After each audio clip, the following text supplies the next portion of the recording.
ഈയിടെയായിട്ട് സ്കിന്നിലുള്ള റിങ്കിൾസും ഏജിങ്ങും യങ്സ്റ്റേഴ്സിലും കാണപ്പെടുന്നുണ്ട്. അതെന്തുകൊണ്ടാണ്? ശരിക്കും പറഞ്ഞാൽ ചർമ്മത്തിന്റെ ഒരു സൗന്ദര്യവും യൗവനവും നിലനിർത്തുന്നത് പഠിച്ചത് ഞാൻ ഉജ്ജരെ ധർമ്മസ്ഥല മംഗലാപുരത്താണ്.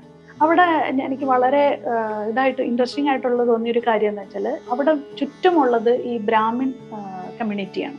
അവരുടെ വീടുകളിൽ നമ്മൾ പോയി കഴിഞ്ഞപ്പോഴത്തേക്കും അവരുടെ വയസ്സായ മുത്തച്ഛനും മുത്തശ്ശിയും ഒക്കെ ഭയങ്കര നല്ല യങ്ങായിട്ട് നല്ല ചൊറിയുറുക്കായിട്ടും സ്കിന്നൊക്കെ നല്ല ഭംഗിയായിട്ടിരിക്കുന്നു.